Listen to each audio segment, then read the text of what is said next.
नमस्कार दोस्तों, आप देख रहे हैं गुर्जर्स न्यूज और मैं हूं आपके साथ में राहुल मानता। इस वक्त हमारी मौजूदगी राजस्थान के चित्तौड़गढ़ लोकसभा क्षेत्र के अंदर उपस्थित है और आप देख सकते हैं हमारे साथ में यहाँ कुछ लोग हैं। आज लोकसभा चुनाव को लेकर आपको बताएंगे आज कि यहाँ की जो जनता है और यहाँ के वोटर्स किस ओर जा रहे हैं। इस बार लोकसभा 2024 में अपना सांसद किसको चुनेंगे लोकसभा? संजय। आप किधर जा रहे हो, कांग्रेस या बीजेपी? वो तो सर हमारी जो वोट है, हम जिसको भी दे। नहीं, वोट तो आपकी यहाँ भी डालोगे। हाँ। लेकिन किधर दे रहे हो इस बार? बीजेपी में दे रहे हो, कांग्रेस में दे रहे हो या अन्य दल में दे रहे हो? हम तो मोदी जी को दे रहे हैं वोट। लेकिन चित्तौड़गढ़ में दोनों प्रत्याशी है, दोनों अपने आप में भारी है, क्योंकि अभी प्रेजेंट में सीपी जोशी जी हमारे प्रदेश अध्यक्ष है और 2 बार जीते हुए और लास्ट बार शायद 5 लाख वोटों से ज्यादा से उनका जीत का अंतर था। और उदयलाल जी आंजना जो कांग्रेस के प्रत्याशी है, वो भी पहले जब पहला चुनाव लड़े थे उस समय जसवंत सिंह जी जो मिनिस्टर थे उनको हराया था चित्तौड़गढ़ से। अच्छा। तो वो भी बिल्कुल कम नहीं है और सीपी जोशी भी कम नहीं है। तो इस बार हमारा थोड़ा चुनाव में कुछ बहुत अच्छा ट्विस्ट होने वाला है। कौन जीतेगा अभी हम कुछ पता नहीं सकते। मेरा लक्ष्मण दास बैरागी। अच्छा, बैरागी जी आप किधर दे रहे हो, कांग्रेस या बीजेपी में चित्तौड़गढ़ लोकसभा क्षेत्र? हमारा लक्ष्य तो मोदी जी है, लेकिन हमारे सीपी जोशी सांसद साहब है यहाँ के। हमारे दुर्ग में 43 वार्ड नंबर का मेंबर है हम, लेकिन यहाँ पे कोई विकास कार्य नहीं हुआ। किले पे कैसा विकास चाहते हो आप? जैसा हमारा गांव है, अब आजादी के पहले से यहाँ गांव बसा हुआ है ना। जबकि यहाँ किले पे कलेक्टर तक किले के ऊपर बैठते थे, पुलिस लाइन किले के ऊपर थी। मोहनलाल जी सुखाड़िया साहब मुख्यमंत्री थे उस जमाने में। यहाँ पे किले पे डेवलपमेंट हुआ था। पानी की टंकी नहीं थी, पानी की टंकी बनाई गई पब्लिक के लिए। यहाँ पे रोडें बनवाई गई, नालियां बनवाई गई, मूलभूत सुविधा का विकास हुआ, हॉस्पिटल बनाया गया, स्कूल बनवाया गया। उसके बाद कोई जनप्रतिनिधि ने इस गांव की तरफ ध्यान नहीं दिया। आज कंडीशन यह है कि यहाँ के गांव के जो मकान वगैरह है जर्जर हालत में हो रहे हैं। आप गांव में जाके सर्वे कर सकते हैं। यहाँ के जो मूल निवासी है उनकी हालत बहुत दयनीय स्थिति हो रही है यहाँ की। जबकि प्रधानमंत्री नरेंद्र मोदी ने घर घर लेटरिंग बनवाई थी, तो यहाँ पे पब्लिक रहती है, इसका प्रूफ हो गया। पब्लिक रहती है तो लेटरिंग बनी है, तो वो पे अभी वो निर्माण कार्य क्यों नहीं कर सकता? ये बात हमारे समझ में नहीं आती। हमारे यहाँ बसिंदे हैं, भारत के नागरिक है, लेकिन यहाँ पे किसी आदमी को लोन वगैरह नहीं मिलता है। मूलभूत सुविधा में किसी प्रकार की गवर्नमेंट की कोई वैकेंसी है, कोई भी उसमें फायदा नहीं मिलता है। यहाँ के चंद्र प्रकाश जी जोशी हमारे सांसद साहब है, 10 साल से सांसद साहब है, लेकिन उन्होंने संसद में एक भी किले वालों के लिए मुद्दा नहीं उठाया। उन्होंने जितना आप विकास कार्य बता रहे हैं 10 सालों में आपके सामने है। लेटरिंग बात तो राज्य सरकार, राज्य पर्यटन विभाग के अंदर में आता है ना, किला जैसे हो गया, राजस्थान का किला हो गया। पर्यटन विभाग के अंदर में नहीं आता, ये भारतीय पुरातत्व विभाग के अंदर में आता है, केंद्र सरकार के अंदर में। 10 साल में सांसद इनके प्रतिनिधि है यहाँ के। 10 सालों में उनको मूलभूत सुविधा, पैसेंजर को लेटरिंग बाथरूम की सुविधा नहीं कर सका वो सांसद साहब, क्या मतलब है? इस बार तीसरी बार जीतेंगे या नहीं जीतेंगे? जीतेंगे वो मोदी के नाम पे। चाहे आप एक बच्चे, किसी बच्चे को खड़ा कर दो, मोदी के नाम पे वोट देंगे। सांसद साहब को किसी को पर्सनल वोट नहीं देंगे। मेरा व्यक्तिगत मानना यह है कि अगर सांसद साहब पार्षद का चुनाव लड़े वो भी नहीं जीत पाए। अच्छा, ये गारंटी में। अच्छा, बिना टिकट के? बिना भाजपा टिकट के। अच्छा, हाँ। और कांग्रेस का प्रत्याशी है वो कैसा, कितना मजबूत है?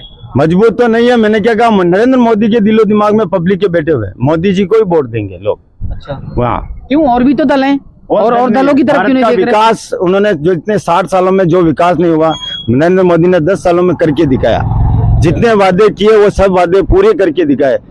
और कोई ऐसा काम आप जो चित्तौड़गढ़ लोकसभा क्षेत्र में यहाँ करवाना चाहते हो किले को लेकर, या अन्य सिटी में की बात करें तो हम सीपी जोशी जी से क्या कहना चाहोगे? हम ये कहना चाहेंगे यहाँ पे पर्यटन के लिए अच्छी अच्छी नावों की व्यवस्था की जाए, पर्यटन घूमे फिरे, चौपाटी की व्यवस्था की जाए, यहाँ लघु रोजगार मिले, ऐसी कोई व्यवस्था होवे जिससे यहाँ पे नागरिक रहते हैं उनका भला होवे।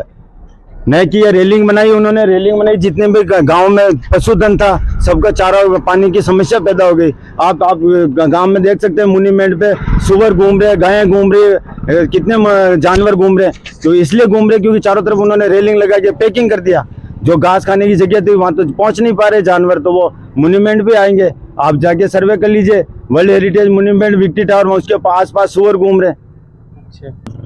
अच्छा, चित्तौड़गढ़ लोकसभा क्षेत्र से भाजपा के प्रत्याशी हैं सीपी जोशी जी, जिनको भारतीय जनता पार्टी ने लगातार तीसरी बार मौका दिया है और 2 बार वो सांसद रहे हैं। इस बार क्या लगता है किसका माहौल है? और कांग्रेस की बात करें तो चित्तौड़गढ़ लोकसभा क्षेत्र से कांग्रेस के प्रत्याशी हैं उदयलाल आंजना जी। तो क्या उदयलाल आंजना जी और सीपी जोशी के बीच में एक मुकाबला कड़ा होने वाला है या एक तरफा माहौल रहेगा? कड़ा क्या होने वाला है, जीतना तो सीपी जोशी जी को ही है, क्योंकि उनके विकास कार्य अभी देख लीजिए। आप उनकी ट्रेनें देख लीजिए, अफीम नीति देख लीजिए, आप उनकी सारी चीजें उनके पास है। अच्छा, हम शहर की बात करें जैसे चित्तौड़गढ़ की, जी जी तो बीजेपी का वोट बैंक 80% है यहाँ पे। जी जी। और अगर ग्रामीण की बात करें तो ग्रामीण में थोड़ा कांग्रेस का ज्यादा दिख रहा है, तो जी, कैसे मैनेज कर पाओगे? आराम से मैनेज होगा भाई साहब, क्यों नहीं होगा। आप किसकी शहर की बात कर रहे हैं, आपने वो ग्रामीण की बात कर रहे हैं? मैं दोनों की बात कर रहा हूँ। अगर शहर ग्रामीण में की बात तो मैंने आपको बताई थी, अफीम नीति दिया हो रही है। और आप अपने चित्तौड़गढ़ जो अपने ये फोर्ट वाले हैं, किले वाले, आप इनसे पूछ लीजिए यहाँ पे अपना कितना विकास हुआ है। अच्छा, चित्तौड़गढ़ में 10 साल में जो मोस्टली विकास हुआ है उसको एक बता दो, क्या क्या हुआ है, मतलब यहाँ पे जो भी 10 साल में, जैसे सीपी जोशी यहाँ से सांसद रहे तो। जी जी। एक तो यहाँ का नवीनीकरण हुआ है फोर्ट पे। अच्छा। उसके बाद जो यहाँ पे ये अपने वो ट्रेनें चली है, और ट्रेनें चली है, और ये अपने किले का विकास हुआ, बहुत सारे काम है। राजस्थान का चित्तौड़गढ़ जो क्षेत्र है, भीलवाड़ा चित्तौड़गढ़ क्षेत्र है, एमपी से सटा हुआ क्षेत्र है, एमपी से लगा हुआ क्षेत्र है, तो यहाँ पर विकास की काफी उम्मीदें हैं। विकास यहाँ पर होना चाहिए, उस हिसाब से विकास हुआ कि नहीं हुआ? भाजपा की मतलब भाजपा के यहाँ लोकसभा वो सांसद हैं सीपी जोशी जी, उस हिसाब से यहाँ विकास हुआ नहीं हुआ? बहुत विकास हुआ यहाँ पे, बहुत सारे विकास हुए भाई साहब। अच्छा जी। अब क्या क्या 2014 से, अगर आपको गिराना शुरू करूंगा तो वो खत्म ही नहीं होंगे। अच्छा, इतने सारे 2014 से राजस्थान की 25 की 25 लोकसभा सीट भारतीय जनता पार्टी के खाते में जाती हैं। इस बार क्या लगता है, कुछ अलग होने वाला, या इस बार भी 25 की 25? इस बार 25 की 25 ही रहेगी। अच्छा जी। और इस बार प्रधानमंत्री कौन बनेंगे? वही नरेंद्र जी मोदी बनेंगे, और कौन बनेंगे? वही रहेंगे। भाजपा के वाले बोल रहे हैं कि अब की बार 400 पार। आपको लगता है कि 450? मैं कह रहा हूँ 400 सीट वो ज्यादा ही होगा। अच्छा जी। राहुल गांधी जी बोल रहे हैं कि अगर हमारी सरकार केंद्र में आती है तो हम महिलाओं को 1 लाख सालाना देंगे, 1 लाख रुपया महीना सालाना देंगे। वो सरकार है, वो तो मुगलिया सरकार है भाई साहब। अच्छा। जैसा कि हो रहा है, इतने वो सालों से आप देख लीजिए, उन्होंने खाली भ्रष्टाचारी खाली फैला रखा है। और विपक्ष बोल रहा है कि इनके पास जुमलेबाजी और झूठबाजी करके, झूठबाजी बोल के ये चुनाव जीतते हैं भाजपा वाले। जुमलेबाजी होती तो इतना विकास नहीं होता, और इनको इतने वोट नहीं मिलते। अच्छा। मंदिर मस्जिद हिंदू मुस्लिम पर वोट मांगते हैं भाजपा वाले। रामलला का मंदिर तो बना है ना, विकास तो हुआ ही है ना, बना नहीं बना है। बाबरी मस्जिद हटी या नहीं हटी, साइड में रहेगी ना। बिल्कुल बिल्कुल, बस वो सब आपके सामने चीजें। चित्तौड़गढ़ लोकसभा क्षेत्र के अंदर उपस्थित है। यहाँ के हम चित्तौड़गढ़ जो किला है उसके ऊपर उपस्थित है। यहाँ पर लोग थे, कुछ उनसे बात करने की कोशिश की हमने, तो उनका कहना है कि सीपी जोशी ही यहाँ से जीतेंगे, इस बार भी 3री बार वो लगातार सांसद बनेंगे। और इनका कहना है कि अगर मोदी के चेहरे पर किसी को भी टिकट दे दो तो यहाँ से बीजेपी का सांसद निकल जाएगा। वीडियो आपको अच्छी लगे तो कमेंट करके वीडियो को ज्यादा से ज्यादा शेयर करें, और वीडियो कैसी लगी कमेंट करके जरूर बताएं। मैं हूं आपके साथ में राहुल मानत, और आप देख रहे हैं गुर्जर न्यूज।